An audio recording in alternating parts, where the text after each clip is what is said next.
Alright, Shalom. First and foremost, giving all praises, honor, and glory to YAHAWAH, BAHASHAM, YAHAWASHI, BAHASHAM, Kodash. Double honors to the apostles and elders of Great Millstone who taught us this truth. Alright, we got just quick 2nd Ezra's, the 5th chapter. We wanted to read the first few verses and just break it down. So, Lord willing, this would be edifying.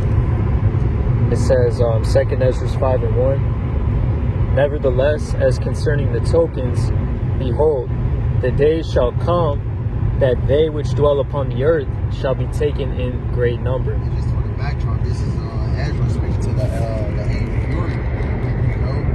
The 2nd Ezra as a whole is a very prophetic book, because ultimately Ezra was given a vision, because he ultimately has, the angel gave him the vision to see far ahead, in the far future. You can read that verse again in the backdrop. Yeah, 2nd Ezra 5 and 1. Nevertheless, as concerning the tokens, behold, the day shall come that they which dwell upon the earth shall be taken in great number. Taken in a great number, man. Especially in these times, man. That's what we're ultimately getting ready to see, man. And especially when Esau Edom is about to show us what's that, Revelation 12. Yep. Enemy coming down with great wrath, all they have in a short time. Hey, Revelation 13, he spake as a dragon. Yep. What's that? That two political party system, man. The right and the left. Those draconian laws.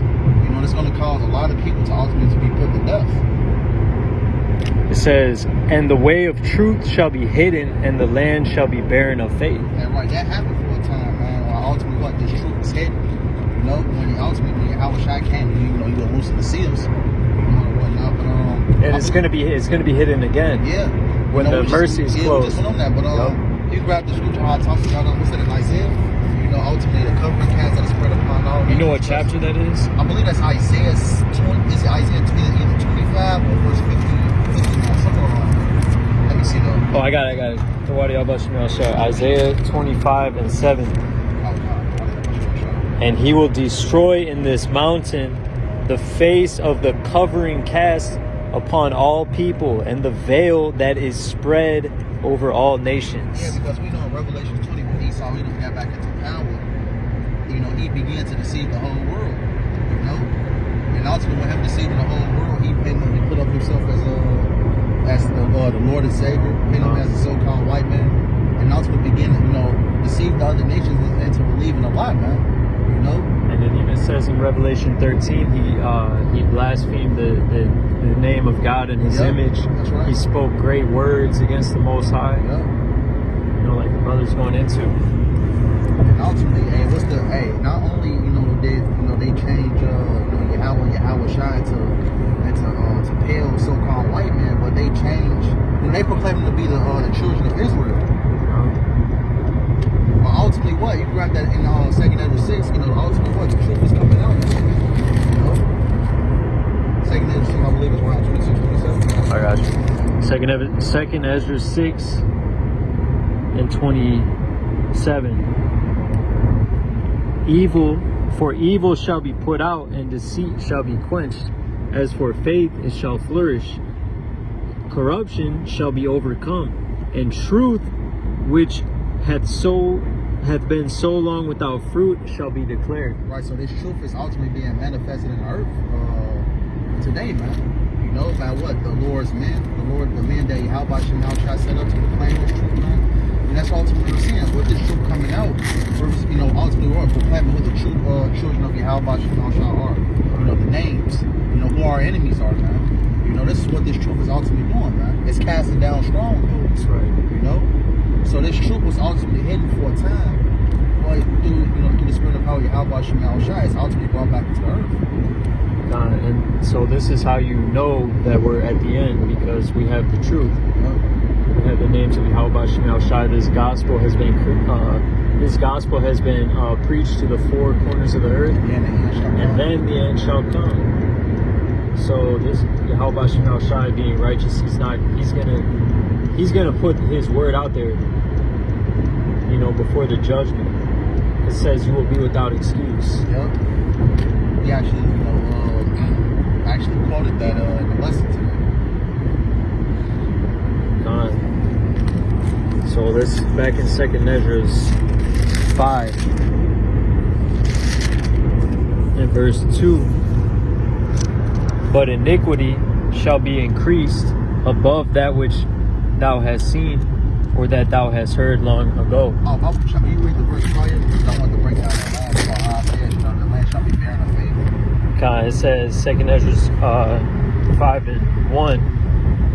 In the end of the verse, it says, and the land shall be barren of faith. Right, the land shall be barren of faith, because it's going to get so bad. A lot of people want to be faithless, man. You know? Because what it talks about in Proverbs, where there is no vision, the people perish. They're not going to be able to see it far off, man. There's going to be so much hell and destruction, man. A lot of people are going to lose their faith, man. Even, the ones even proclaiming themselves to be Israelites, they're going to lose faith, And the scripture says, gather faith for a treasure. Yep. And that's what we're doing in these last days, man. The Lord is putting us through different trials and tribulations to ultimately to build upon our faith. So we have a treasure, man.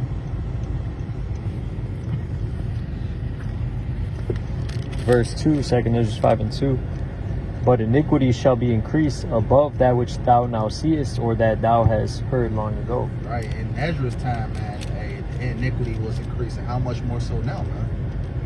Especially with the Edomites in power, man. Right. Evils will multiply. Yeah, evils multiply. What was that when Alexander's generals put crowns upon themselves, man? And the said can be said now, man, even on a more higher scale. Esau has perfected wickedness, man. Come on, man. The portion of the Amorites is fulfilled. Yeah. See? So it says, verse 3, in the land that thou seest now to have root, shalt thou see wasted suddenly. Because he even talks about, what is it in, it's something like 2 Ezra how it talks about, from Adam, Isaac quoted, from Adam come we all. No, not that, it's another one. It says, how's it quoted? It says, from Noah to Adam, to the time of threshing shall come. God. If you know what I'm talking about.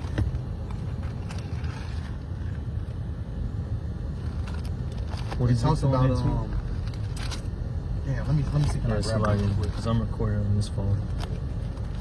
It cannot be turned upside down, so we're good. Let me see. Oh, yeah. Because this place ultimately needs to be destroyed. If that which is sown be not turned upside down, that which is sown, yep. Then cannot that come which is sown with good. Let me see. Bear with us for a second. Let me grab this precept. Okay, I got it. 2 Ezra 4:28.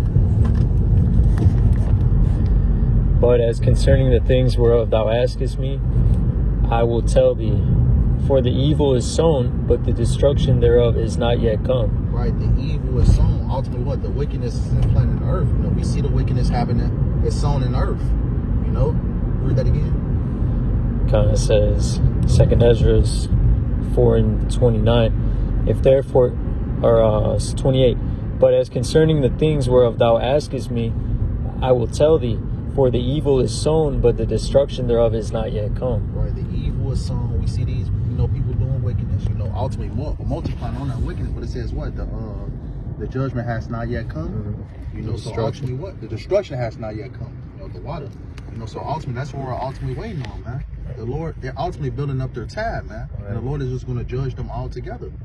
With this devil, the Lord is ultimately what? Let this devil build up his tab, and the Lord is just going to judge, these wicked individuals, all at once. Hey, they will build, but I will throw down. That should call them the border of wickedness. So you have destruction, right? You have construction, and then you have destruction. Mm-hmm. So though he's building up his house. But hey, it says the keepers of the house shall tremble. Yep. So the Lord is going to destroy his house. Verse 29. If therefore that which is sown be not turned upside down, and if the place where the evil is sown pass not away, then cannot it come that is sown with good. Right, as the elder brother Murphy always say, the elder brother Jeremiah, you can't put shit on shit and call it a sandwich. This wicked kingdom has to be destroyed for the righteous kingdom to be ultimately instituted. So this place has to be destroyed. Wickedness has to be put out for ultimately what? The translation into that righteous kingdom. It says for Verse 30, for the grain of evil seed hath been sown in the heart of Adam from the beginning, and how much more ungodliness hath it brought up until this time. And right, that was talking about what's the Ezra's time, man. So how much more in our time, has it brought forth, man? And what the Lord is about to come to ultimately what destroy this place and the wickedness, what resides in it. It says, verse 31, ponder now by thyself how great fruit of wickedness the grain of evil seed hath brought forth. And when the ears of corn shall be cut down, which are without number, how great a floor shall they fill? Yeah, and this is the time that we're living in right now, man. What's that? The seed of evil is ultimately about to be put out. Wickedness is about to be put out. That was pretty much the point to that. Okay. This Revelation 14 and 15, or 14. And I looked, and behold, a white cloud, and upon the cloud one sat like unto the Son of Man, having on his head a golden crown. Yeah. And in YAHAWASHI. Yep. And that cloud being the chariot. And in his hand a sharp sickle. And another angel came out of the temple, crying with a loud voice to him that sat on the cloud, thrust in thy sickle and reap, for the time is come for thee to reap, for the harvest of the earth is ripe. And the harvest, Yahawashi said it, the harvest is the end of the world. Because he even talks about, how's it quoted in Lamentations? I thought it was in Jeremiah. It shall be from one end of the earth even to the other end of the earth. Because YAHAWASHI is coming back to kill a lot of people. Because what? The earth is filled with wickedness. People that pride themselves in wickedness. People that love, to do wickedness. That's what the Lord is coming back. Starting with the Edomites, that's what the Lord is coming back to ultimately what? To get rid of, man.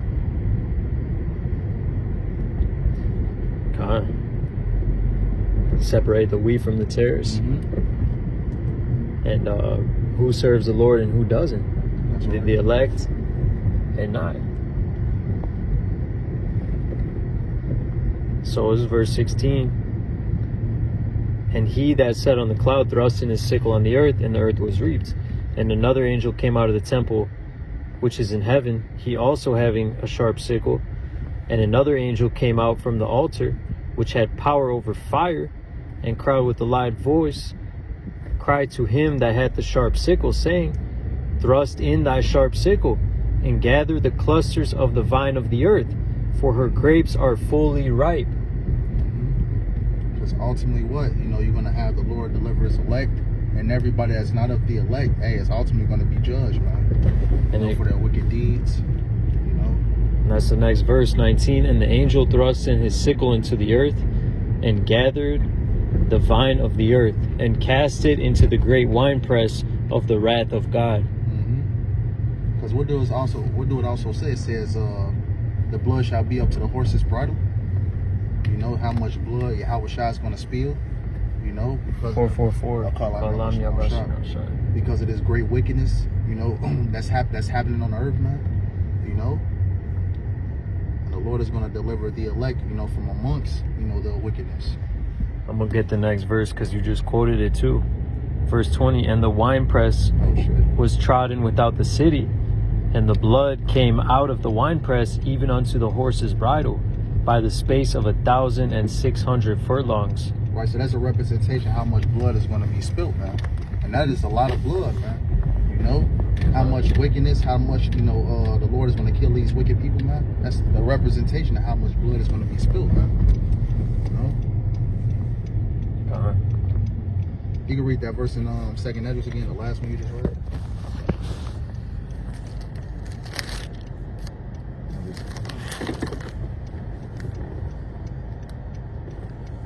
In verse 4, in chapter 4.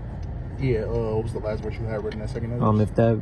If therefore that which is sown be not turned upside down. Yeah, read it one more time. 2nd Ezra 4 and 29. If therefore that which is sown be not turned upside down, And if the place where the evil is sown pass not away, Meaning what? This place needs to be destroyed before the institution of a righteous kingdom. This place has to go. You know, reiterating what I just said before. It's the elder year. My always say you can't put sugar on shit and call it a sandwich. Wickedness and righteousness cannot reign at the same time. So this place has to be eradicated for ultimately what? Righteousness can thrive, or a righteous kingdom. So the Lord is going to what? Destroy this wicked kingdom and set up his righteous government, man. We've been talking about it all week. This is a translation of kingdoms. It's a wealth transfer. It's a power transfer. The kingdom is translated from one people to another. Yep. But it's at the end of the day, it's going to be the throne of David, headed by YAHAWASHI and Mashiach on down to the prophets, the disciples, the King David, the disciple, who is one of the disciples, right? Peter, right? Our throne, our government, man, the throne of David. Yep. Yeah, that was pretty much it. Actually, what we want to do in the future, we could definitely do a second of full breakdown. Yeah. Get into it, fresh up on some things. But Lord, when we hope this lesson was edifying, when it ended up by giving all praise on and glory to YAHAWAH, BAHASHAM, YAHAWASHI, BAHASHAM, KAKWADASH. Double honors to the elders and the apostles of great millstone who taught us the truth, and salutations to the hopeful elect that's around the four corners of the globe, and the elect begins with the 144,000. Lord, when we hope this lesson was edifying, till next time, call me Shalom, Shalom, Shalom, Shalom.